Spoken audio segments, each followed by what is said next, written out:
Você está ouvindo o podcast da Genial Investimentos. Fala pessoal, muito bom dia a todos. Começamos aqui mais um Morning Call. Nesta terça-feira, dia 11 de abril, eu sou o Felipe Vilegas, estrategista de ações da Genial Investimentos. Bom pessoal, para essa terça-feira, a gente começa o dia em que os ativos de risco estão abrindo com um tom levemente positivo, na ausência aí de novidades relevantes e na expectativa de que os principais bancos centrais globais eles vão adotar posturas mais dovish, ou seja, propensas a estimular, né, a economia ou adotar uma política menos contracionista. E a resposta para que isso realmente se torne verdade, para que o mercado continue com esse sentimento, deve vir amanhã com a divulgação do CPI, o dado de inflação ao consumidor nos Estados Unidos, e que, sem sombra de dúvida, será um fator determinante para os movimentos aí de curto prazo dos ativos de risco no mundo. Beleza? Sobre as movimentações, então, hoje, nós tivemos na Ásia, bolsa de Hong Kong subindo 0,76, bolsa japonesa subindo mais de 1%. Na Europa, retornando do feriado, bolsa de Londres subindo 0,24, Paris alta de 0,77, e a bolsa de Frankfurt na Alemanha alta de 0,5%.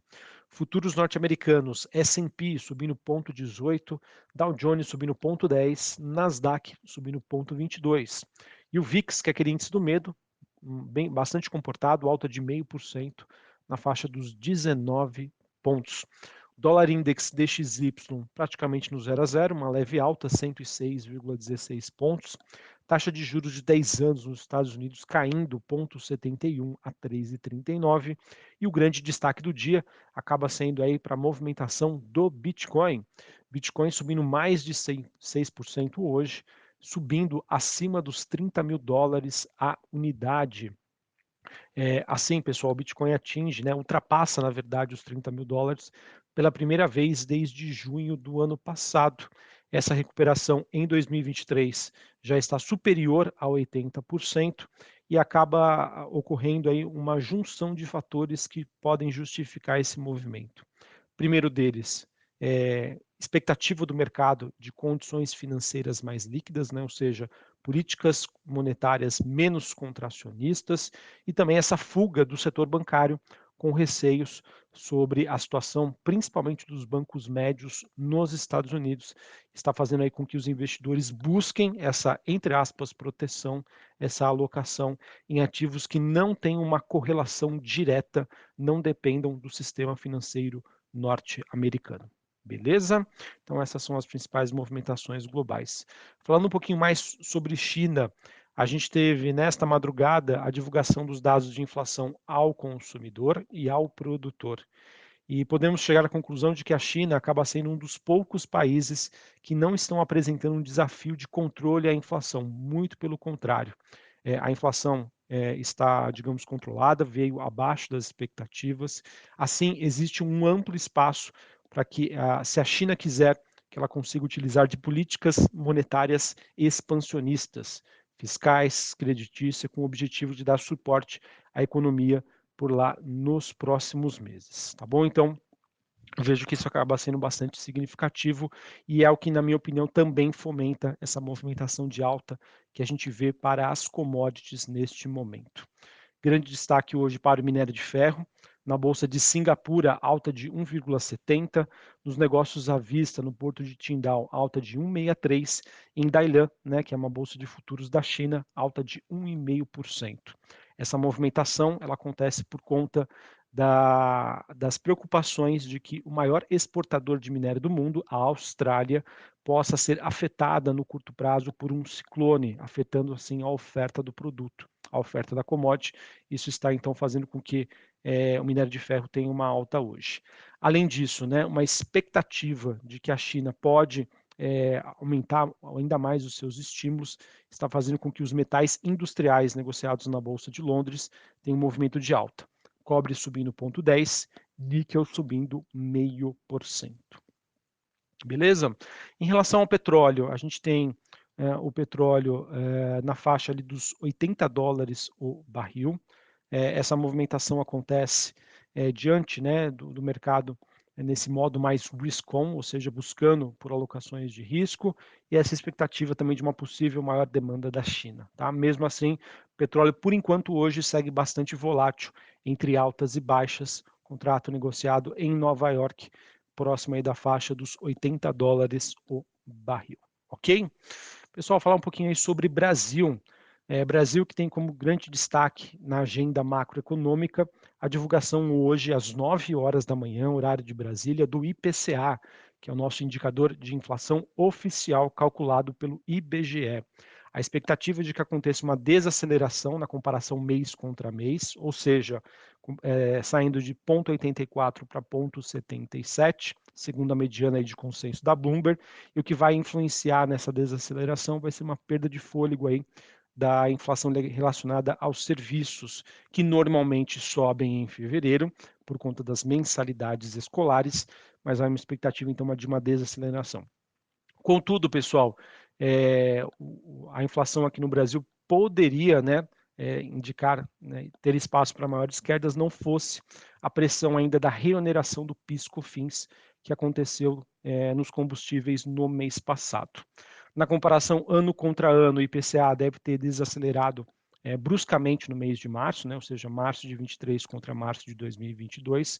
Isso por conta, pessoal, que em março de 2022 a gente teve um forte impacto da invasão da Rússia pela Ucrânia. Isso acabou fazendo com que os preços do petróleo apresentassem uma forte alta. Isso impactou bastante aí nos indicadores de inflação na época. Então, na comparação, você acaba tendo aí um número melhor. Para a gente encerrar aqui parte Brasil, sobre o noticiário político, a gente teve o Ministério da Fazenda finalizando os ajustes na nova regra fiscal, de acordo com reportagem do jornal O Globo. Segundo essa publicação, o piso de investimento seria em cerca de 75 bilhões de reais, que serão corrigidos pelo IPCA. Contudo, haveria um teto aí que pode possibilitar um aumento de investimentos em apenas 1/3 do piso previsto, caso o resultado primário venha acima da meta. E já 2/3 aí do superávit, além da meta, seriam destinados para o pagamento de juros. Para evitar, então, que as receitas extraordinárias se traduzam em gastos permanentes, apenas a variação das receitas recorrentes será utilizada aí para comportar o crescimento das despesas. Essa reportagem também que destaca que despesas em saúde e educação pode ter uma regra de gasto per capita, ou seja, ser indexada ao PIB per capita, com a decisão a ser tomada ainda no segundo semestre.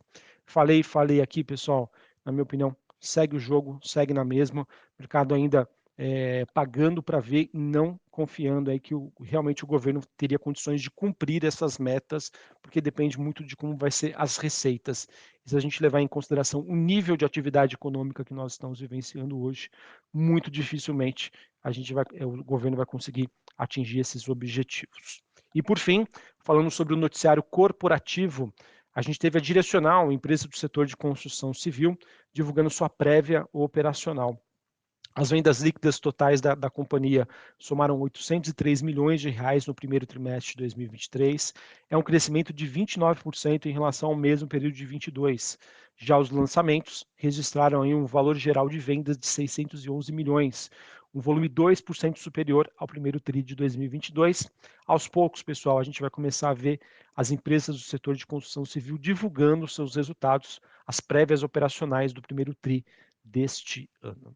A Taesa, pessoal, que foi ontem um dos destaques de baixa, o mercado que repercutiu uma matéria do Brasil Journal dizendo que a empresa poderia aí precisar de uma oferta pública de ações para captar recursos para participar dos leilões. O mercado que questionou, como assim, Taesa, você que distribuiu tantos dividendos, por que você não guardou um pouquinho para fazer esses investimentos futuros? Enfim, a empresa foi destaque de baixa ontem. E, em resposta a essa movimentação, a Taesa afirmou que ainda não há uma decisão formal sobre essa oferta pública de ações e outros valores imobiliários, pois tal medida está sujeita a obtenções de aprovações societárias necessárias e a condições específicas. Então, por conta disso, a empresa veio a mercado, mas aquilo, pessoal, onde há fumaça, há fogo. E, por fim, a gente teve a Edux, empresa do setor educacional. Ela informou aí que a expansão do número de vagas para o curso de graduação de medicina, ministrada pela Faculdade Estácio de Alagoinhas, na Bahia. A autorização ocorreu pelo MEC e o número então subiu de 65 para 118 esse ano. Isso é sempre bem visto aí pelo mercado, levando em consideração que os cursos de medicina, eles são, digamos assim, os mais rentáveis para as faculdades, ou seja, mais receita, mais rentabilidade aí para o acionista da companhia. Ok? Bom, pessoal, então hoje a gente tem um dia um pouco mais positivo, muita atenção, vamos ver como que o mercado vai trabalhar nessa terça-feira, afinal, amanhã tem dados de inflação nos Estados Unidos que pode mudar ou não a dinâmica que a gente vem presenciando até o momento. Por enquanto, o enfraquecimento do dólar e o fortalecimento das commodities está favorecendo aí as moedas e as bolsas de países emergentes. Acredito, pessoal, que esse movimento também chega aqui no Brasil. Alta do minério de ferro, alta da Vale.